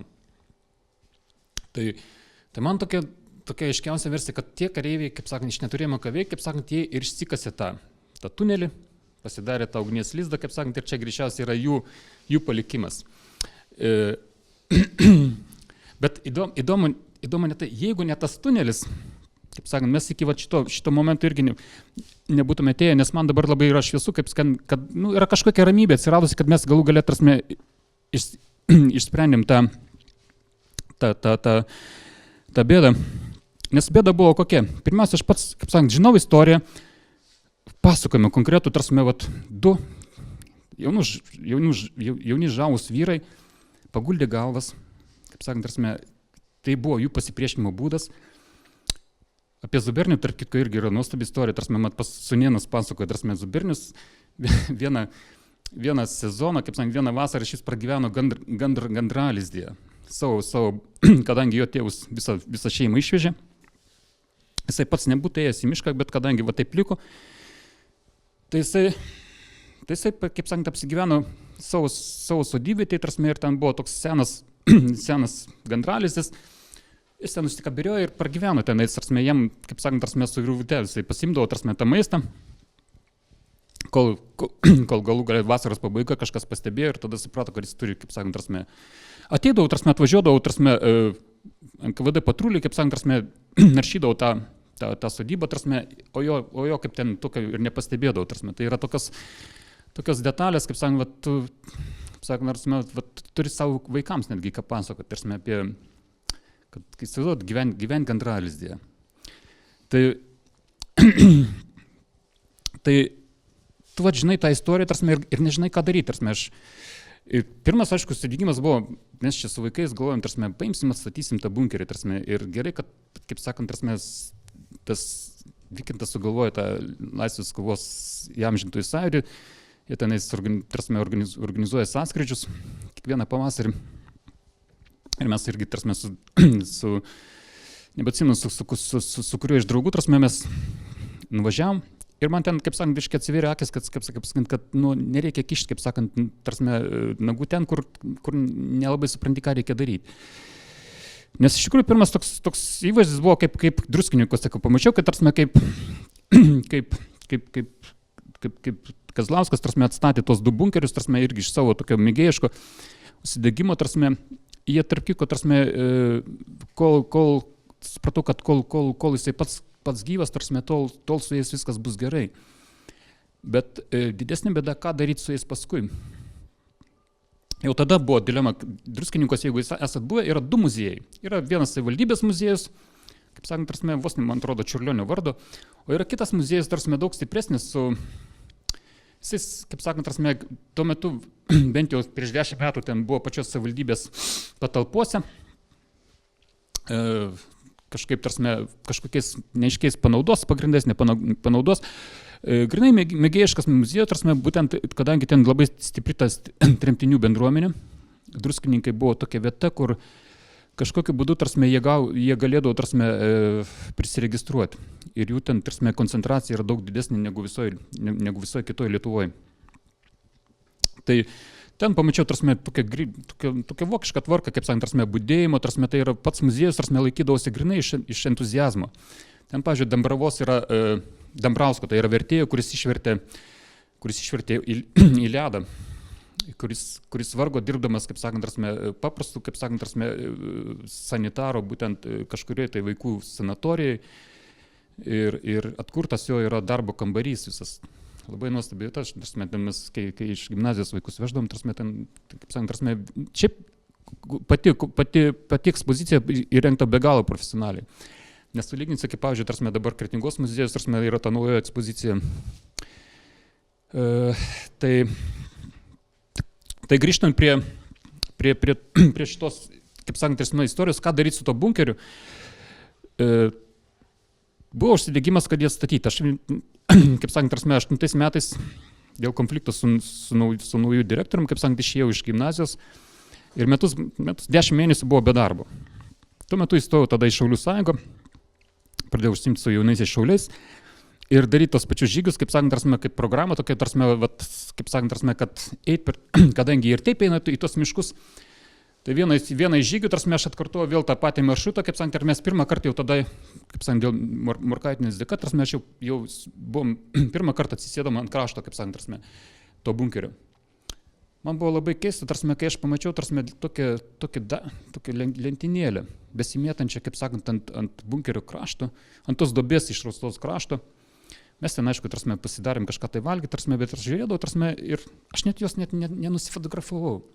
Suprantate, tai buvo knygų lentynėlė, kuri dar buvo išlikusi, kaip sakant, tarsime, buvo išmesta iš to bunkerio. Tai yra, suprantate, tai yra vėl tas, kaip sakant, įvaizdis, kam tam bandytųjų mašinėlė, kaip sakant, rašomoji mašinėlė, o kam, kaip sakant, jam knygų lentyną. Tai suprantate, tai yra, suprantate, tu gyveni miške ir tu dar pasidarai tą lentynėlę knygoms, ne tai buvo su tokiais figūriniais, gražiais kraštais, kaip sakant, barokiniais, kaip Lietuvoje darydavo. Tai paskui jau po kelių metų jis įstronijo, matyti dėl to, kad buvo išmesta tiesiog, žinai, ant krašto, bet man tokio suvokimo, kad kažką reikia su ją, kaip sakant, kažką daryti, kaip sakant, tarsime, kad tai yra kažkas tai svarbaus, dar nebuvo. O gaila. Ir dar įdomiausia buvo, kad vaikams labai nepatiko tas, kaip sakant, tas visas, kam ten tai tos istorijos. Ten buvo tokia viena mergaičiukė, tokia Brigita, jai tada buvo iš vis, man atrodo, ir tai 12 metų, 13. Augo tokia, kaip sakant, tarsime, akyse, tokia besijožiuojanti, kaip sakant, tarsime, vis prikaištinga. Paskui, kai aš jau atšokau nuo tos veiklos, su jaunaisiais, tarsi, šauliais. Buvo labai keistas dalykas, kad praėjo 8 metai ir ta mergina pati manęs paklausė, tarsi, o kas ten buvo, tarsi, kai mes ten buvom. Man tai irgi nenuspėjimas dalykas. Tai gaila, kad jos čia dabar nėra, Brigitos, tarsi, nes tas stendas, kurį rodė Vykintas, tai yra būtent visiškai naujos kartos, kaip sakant, tarsi, dėka. Jis sugebėjo, kaip sakant, tarsi, per jaunimo projektus parašyti, kaip sakant, visą projektą, kaip sakant, tarsi, ir jo dėka atsirado pirmieji, faktiškai, tarsi, 5 atrodo stendai, ne? Kiek? 4, ar ne, tarsi, vienas yra Salantuose, vienas čia, ir tarsi, vienas Končio žūties vietoj, kitas yra Kontrimo žūties vietoj. Tai yra ten, kur aš pravedžiau, kaip sakant, tada kažkada, tarsi, prieš, kaip sakant, kai jinai buvo dar 12 metų, tarsi, taip ir atsikūrė, kaip sakant, tarsi, kad reikia padaryti žemėlapį, tarsi, nes jaunimas nieko nežino, tarsi, ir jinai sugebėjo prastumti tai, ko aš, pavyzdžiui, nesugebėčiau, tarsi, jinai, kaip sakant, sugebėjo susirasti, tarsi, savivaldybėje, tarsi, projektas, jaunimo veiklos projektai kažkokie, tai tarsi, ir sugebėjo gauti visus leidimus, kaip sakant, nes tai yra vis tiek viešas, kaip sakant, tarsi, viešas objektas, tu šiaip tau paprastos stendų nepastatysit, kaip sakant, tarsi, ir viską labai tvarkingai, kaip sakant, tarsi, atliko visą tą rutininį darbą ir mes tos stendus pastatėm, kaip sakant, tarsi, ir tai yra jos dėka, kaip sakant, jau gali normaliai, kaip sakant, tarsi, suprasti, kodėl tas koplytstulpis stovi. Tai atsiranda kokia normali, kaip sakant, tarsi, pristatanti informaciją, kaip sakant, tarsi, kurią šiaip tai turėtų daryti valstybė. Kiekvienas jos valdininkas, kaip sakant, turėtų suprasti, kad tai, kaip sakant, kad tai yra tavo istorijos dalis ir ją būtinai reikia pasakoti. Tai bet bunkeris, tarsi, taip ir liko nepajudintas, bet jame buvo, prasme, vienas kabliukas dėl to tunelio. Kadangi man tas tunelis vis neduodavo ramybės. Kadangi mes nežinojom, kas tas tunelis yra, mes, prasme, tada ir Vykintą užkabinam. Taip, tarsi, Vykintai, sakau, tarsi, ten yra toks, aišku, bunkeris išraustas, aš suprantu, jam kaip archeologui nebeįdomu, bet, sakau, yra toks tunelis, kuris yra nejudintas. Ir matyt, šiaip nedaug tokių tunelių Lietuvoje, kaip sakant, tarsi, ir Vykintą tas, kaip supratau, tas ir užkabino, kaip sakant, kiek to jau tas bunkeris, kaip sakant, tarsi, jau, kaip sakant, išniekintas, visą kitą, tarsi, jau nieko su jo, bet gal tas tunelis, kaip sakant, vis tiek kažką tai duos. ir kaip ten, tarsi, ten paprastas apkasas, kaip sakant, kurį įsirengė kareiviai, kaip sakant, po to, kad tiko dar kitų partizanų, bet va to apkaso dėka mes galų galę, tarsi, turim ramybę širdį, tarsi, ta vieta yra sutvarkyta. Ir man, tarsi, kaip sakant, širdį, tarsi, taip ramu prieš tos jaunus vyrus, kurie ten, kaip sakant, tarsi, kurie tą bunkerį buvo įsikasę, kuris tapo jų kapu, šūties vieta ir kurie, tarsi, eidavai, kaip sakant, tarsi, ir va, tokiam skėsdavai rankas, tarsi, ir ką galvodavau daryti su ta, kaip sakant, tarsi, tokia iškasta duobė, kaip sakant, tarsi, kaip tokia žiojojančia, kaip sakant, tarsi, žaizda. Ir pasirodo galime, tarsi, mes ten, kaip sakant, susišaukėm, tarsi, ir čia gaila, tarsi, negalėjo atvažiuoti, tarsi, visą tą kompaniją ir labai smagiai, draugiškai, kaip sakant, sutvarkėm. Ir svarbiausia, išsiaiškinom, kad ten tunelio iš tikrųjų nebuvo. Kaip sakant, ramu dabar. Tai dėkui labai Vykintui už visą tą, kaip sakant, ramybę ir skaitai va tokius šviesius dalykus, kurį dėka, kaip sakant, mes, kaip sakant, matom ir savo. Galim, tarsi, turėti vilties, kad mes esam tauta. Nes kol kas, kaip sakant, tarsi, tokia yra daugiau žaizda, o ne tauta. Nes esminių dalykų, kaip sakant, esminis dalykas mums sunkiausia yra sutarti.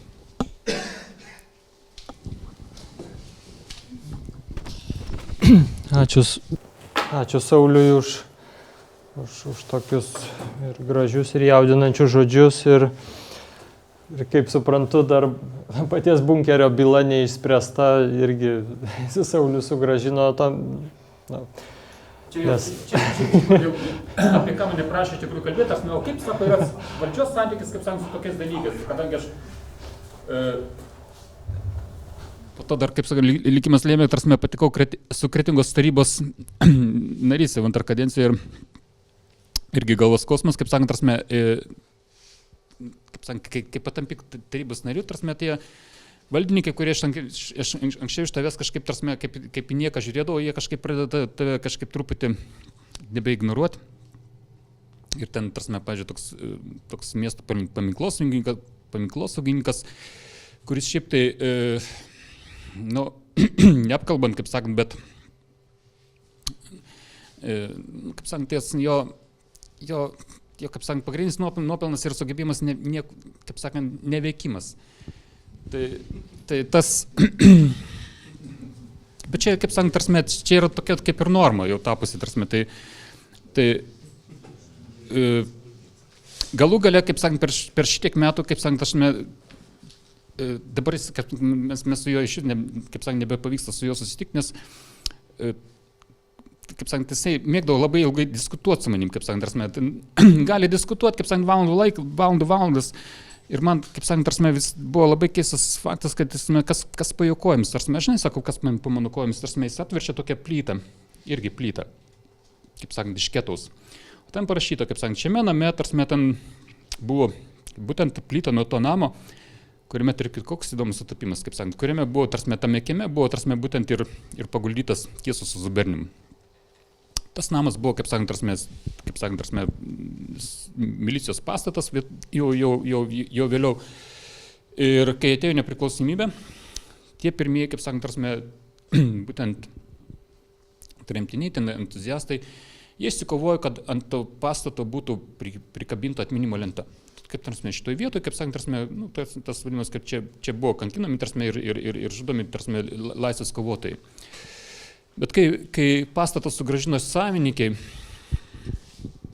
kurį po to jį pardavė, naujiems savininkams, kaip sakant, ten yra tokie dabar advokatų Stasiulaičių šeima, kuri ir Palangoje turi ten, kaip sakant, nusavybės, daug ten, kaip sakant, ir supirkta. Jiems, kaip sakant, nepatiko ta lenta ir jie liepė, ją nusimti. Tas paminklosaugos ją nusimė ir pasidėjo savo po kojom, kaip sakant, ir laiko savo po kojom, aišku, jisai, kaip sakant, jis nekaltas, kad, kaip sakant, ta lenta nuimta. Bet tai, kaip sakant, bandom ten diskutuoti, ką daryti, kaip sakant, galų gale, kodėl nepastatyti tada, kaip sakant, šaligatvių, kaip sakant, kažkokį tai atminimo ženklą, kaip sakant, jeigu jau, kaip sakant, savininkas neleidžia ant namo pakabinti. Bet jis gali diskutuoti, bet ne vieno, kaip sakant, realaus žingsnio, kaip sakant, ta linkme, kaip sakant, nepadarys. Tai dabar yra tokia įtampa kilusi dėl to, kad aš, kaip sakant, sugebėjau, kaip sakant, įstumti, kaip sakant, kad jo veiklops, nes kadangi jie šis neatskaitingi yra, kaip sakant, jų veiklos rezultatai yra visiškai, kaip sakant, neįvertinami. Tai yra tokia labai patogi pozicija. Ir kažkaip sugebėjau prieš 2 metus išsireikalauti, kad jie galų gale turėtų kažkokius metinius veiklos planus ir tame veiklos plane, kaip sakant, rastų konkretus skaičius, kiek tu, kaip sakant, įpaminklinsi vietų.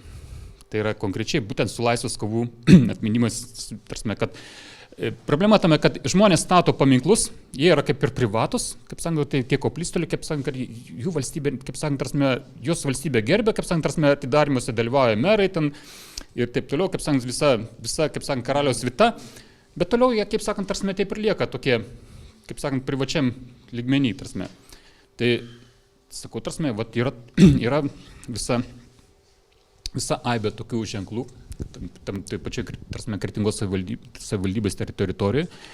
Ir tu apsink jos, kaip sakant, ir sutvarkyti. Čia tavo darbas yra, kad jos įtraukti, kaip sakant, į kultūros vertybių apsaugos registrą. Tai jisai paskaičiavo, kad tokių yra vos ne 60 kažkiek tai, kad čia jam, kaip sakant, vos ne kiek čia metų darbo, tai sakau, priimkim kokį tu protingų skaičių, tai, sakau, 20.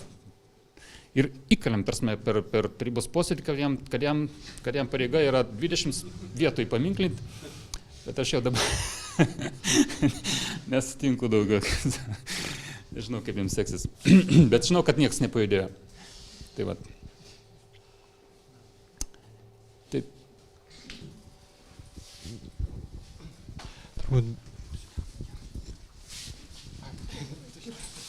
Taip, aišku, be galo galima kalbėti ir plėtotis, bet galbūt mes bekalbėdami ir išsklaidėm mintis, gal noriu tiesiog pasitikslinti, paklausti, kas konkrečiai liko nepasakyta,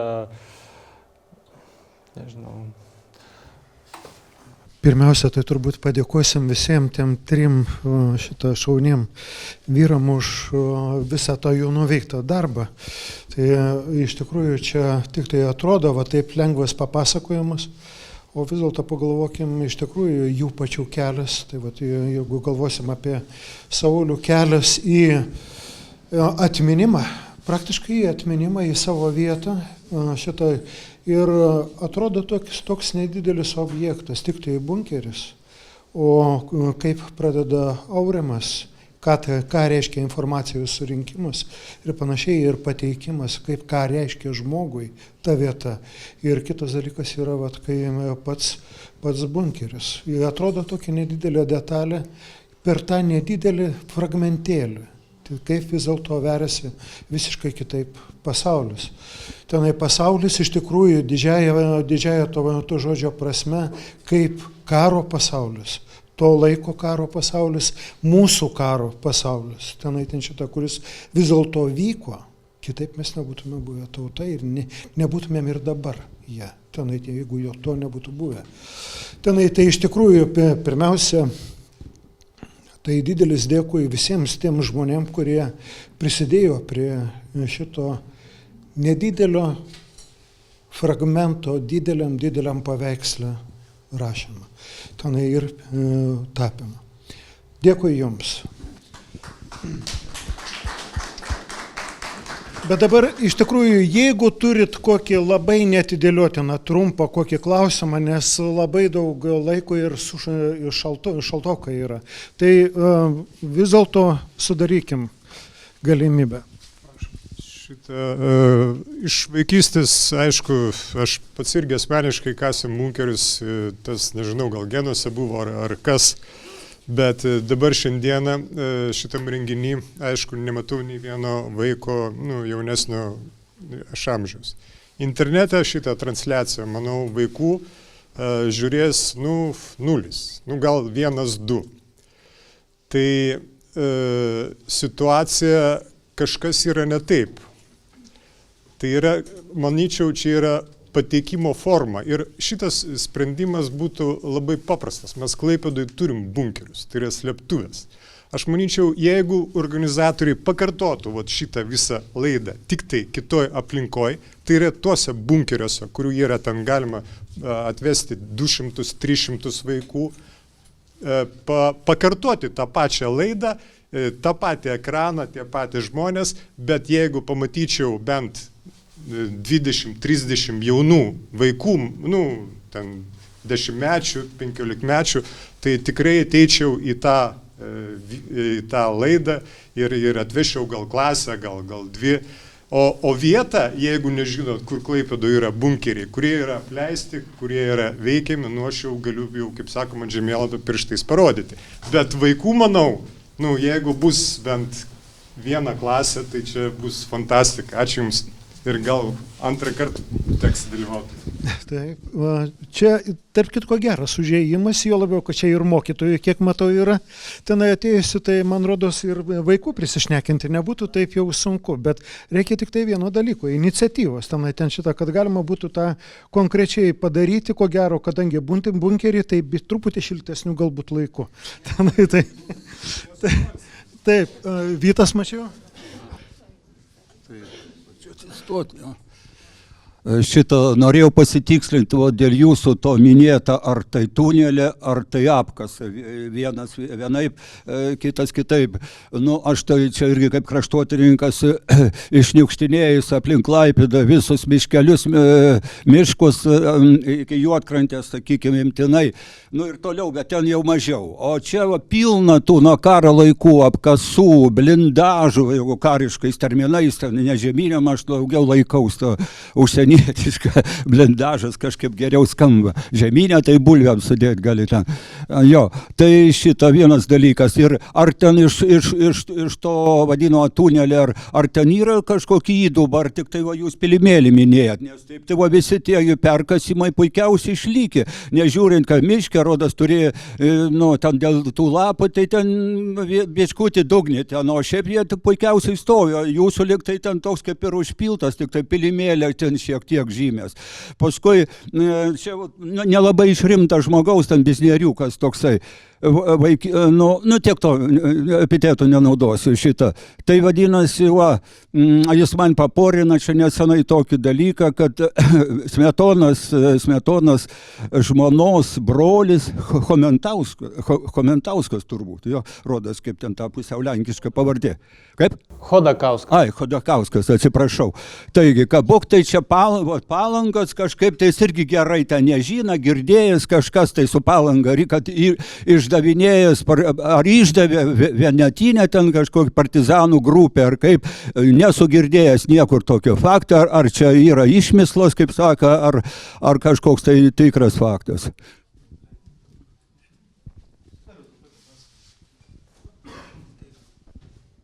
Chodakauskas tai buvo Markulio tam tinkle, slapyvardžiu Algimantas, tai jis ir poetų brolį, man atrodo, nušovė Mačernio. Ir dar daugybė partizanų, čia tikrai darbavos gerai ir turėjo autoritetą, ta prasme, tarp partizanų. Daugiau gal Alkos rinktinė, ne Kardo, ten arčiau Platelių, o kad Palangoje jis čia kažką veikęs, tai nelabai girdėta. Tai gal ta vietovė ne tiek svarbu, čia ne tiek toli, vis tiek Žemaitija, tai tikras faktas, jo, visgi kaip ir Markulis ten buvo prisidavęs, jo, kaip ir... Tai Markulis tai čia jau faktas. Tikrai jis Markulio tam tinklė dalyvavo ir gan aktyviai.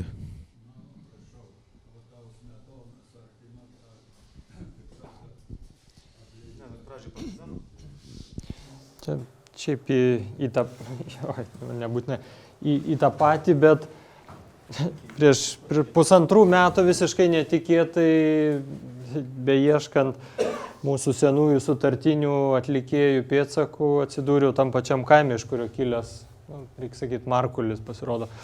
Tai yra jo namas, sodyba, ten visa istorija, ir kaip mano džiaugsmas toksai, kad ten kieme dabar plevėsuoja ne 2-3 spalvės vėliavos, toks vyksta atšventinimas toksai, visiškai nauji žmonės ten gyvena, bet tas pačios vietos, kuri davė tokį žmogų, toksai lyg ir skaidrinimas, valymas, aišku, jisai truks ne vienus metus.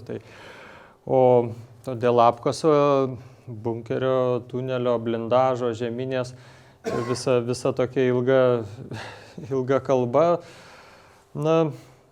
jis yra negilus, jis yra maždaug 35-50 cm gylio, bet vis dėlto tai yra kaip ir apkasas. Pati ta istorija labai sudėtinga ir čia reikėtų klausti daugiau klausimų. Kodėl mes nieko neradom iš šturmo? Sakykime, ieškikliai veikia įjungti be perstojo. Ten gerai, blogai, vienas paimdavo kitas, bet buvo žmonių su patirtim, nieko, nei vienos tutelės. Nei vienos skeveldros, nei ką. Šiaip šito neturėtų būti. Tai taip sakyti, prie viso to, kas yra sakyta, reikia žvelgti labai kritiškai. Gali būti, kad kažkur tai visai netoliese yra ta tikroji vieta, ta tikrasis tas bunkeris, bunkeriukas. Bet, vėl, Biržė yra beviltiška, Jaunolynas yra beviltiškas.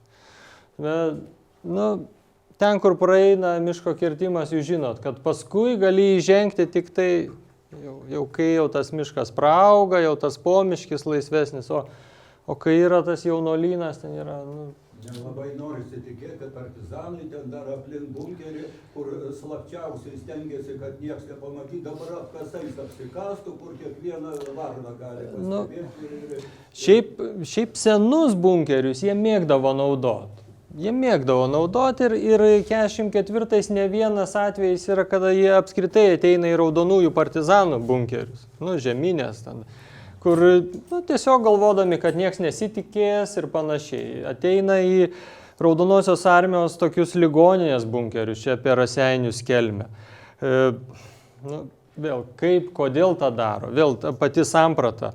Laimingi bunkeriai ir nelaimingi. Tokia yra labai ryški, labai aiški. Jeigu tas bunkeris yra laimingas, tai jį grįš ir grįš ir grįš.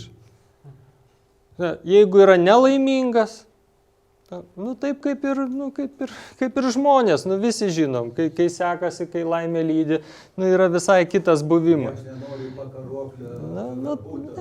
Taip, ir su tai.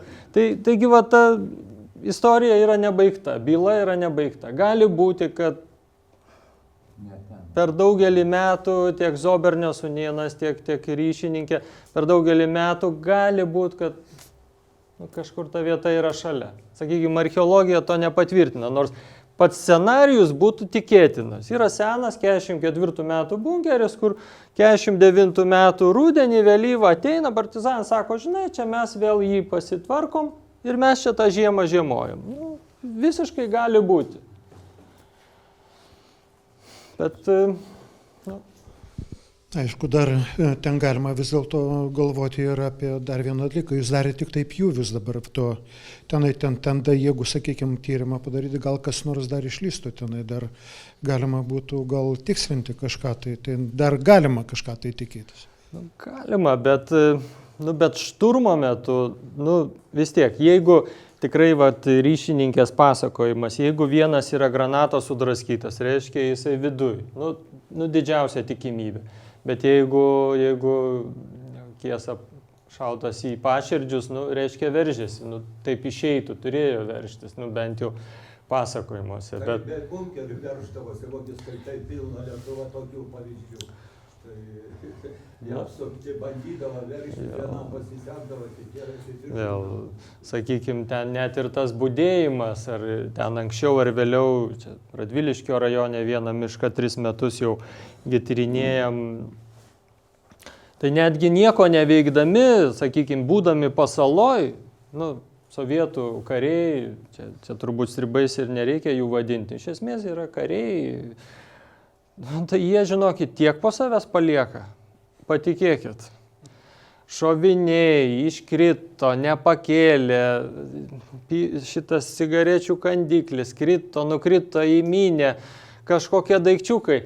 Tie jau nekalbant, kad ten lauželis koksai mažas. Tai tos tokios tiesiog, čia. Ten apie kažkokį, tai ten tokį indienišką slaptumą net neina kalba.